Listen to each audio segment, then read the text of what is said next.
In today's Astreya Talk session, we are joined by two of our global partners in AV delivery, Utelogy and Gude, as we discuss AV and Automation 2025 and how AV is moving from unmanaged and reactive to proactive and fully IT integrated. I think the recurring theme here today is going to be that user experience, right? And we're doing that with this combination of partnerships with yourselves, with Utelogy. I see it as you guys are the central nervous system feeding back that real-time data, the alerting, giving that single pane of glass view over the global real estate. And when you detect something unresponsive, either through AI, self-healing happens and the user isn't impacted at all, we're able to instantly power cycle problematic equipment, and that really fixes before it impacts that user. The news came out that the platform had won best in show for your agentic AI, right? And I know that's being built into everything that you guys do. So really, that for Astreya, that powerful combination of this partnership is at the heart of all of our AV services. And so monitoring especially, I think, is important for AI because without data, and no AI, right? So without data, AI is not working properly. So at the end, in the beginning, you need the data so that also you can use the power of AI. So, and then you can ask the AI in the combination, which room is most used, which room is occupied, which room has the highest power consumption, and so on. And then the agent will tell you what you need and what information you need. Facilities people getting data and understanding that the rooms they built, those 10-person meeting rooms that are showing as 98% booked, are actually only 30% occupied because we use the people counting sensors to say that there's less people in the room than the room holds. So, you know, the next generation of rooms, instead of taking another floor in the building, we can actually make the rooms smaller, double the number of meeting rooms, and get better utilization out of them. So all of that data becomes really important to a whole different host of stakeholders. With remote control, you can really speed up the AV service, and at the end client, I think that's a requirement so that they really can, have shorter SLAs, and that the managed service provider can meet these SLAs faster.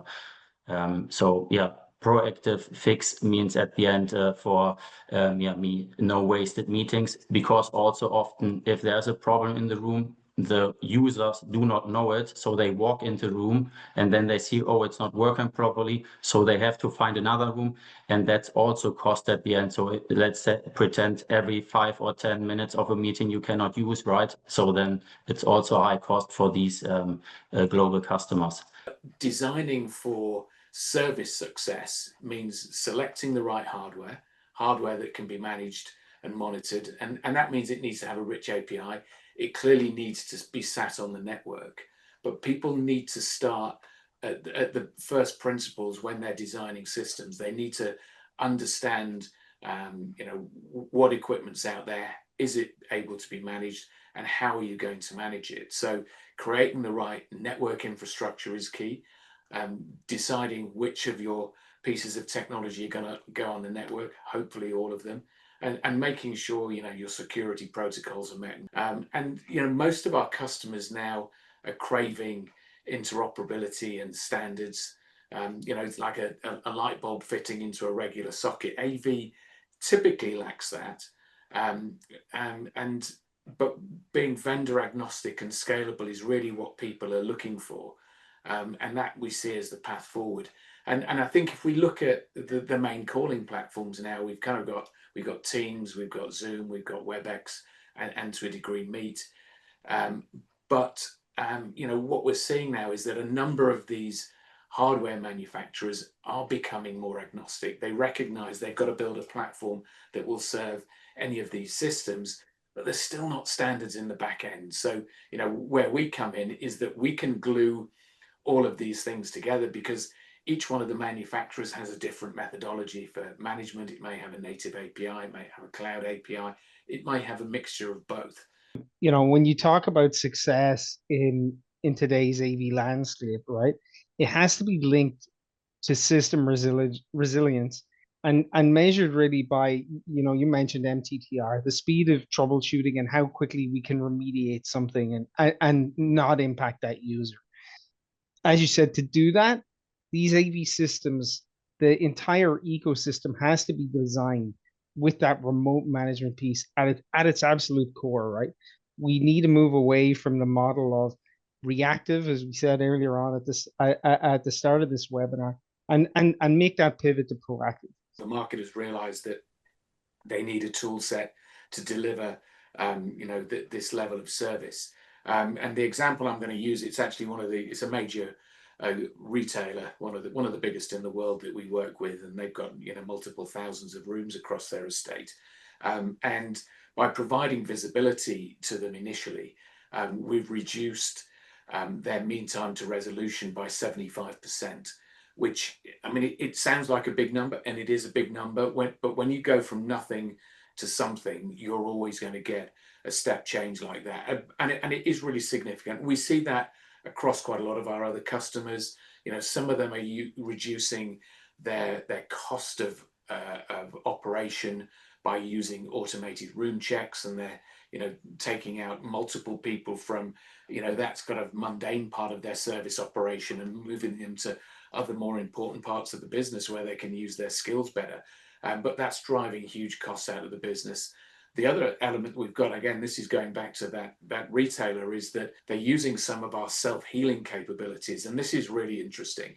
One of the problems they were experiencing was displays being or switching to the wrong input, something that's really common. You go into a meeting room, nothing's working, it would seem, but all it is the screen's on the wrong input. It's on HDMI 2 instead of HDMI 1.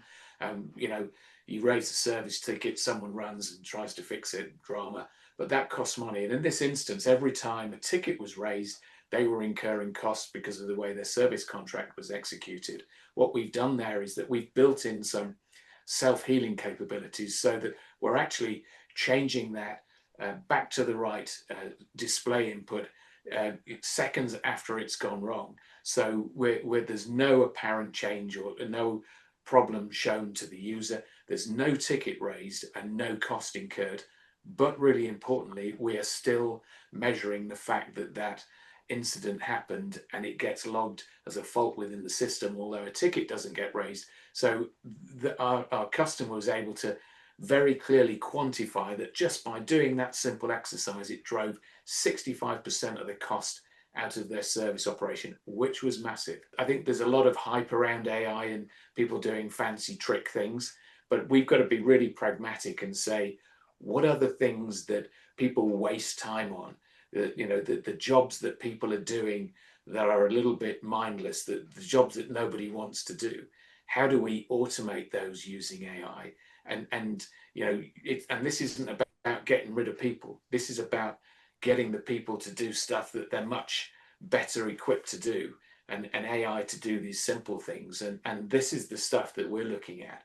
And again, it's about scale. It's about driving cost out of the business, and giving the people their lives back. No one wants to do these mundane tasks, and that's the bit for us that's important.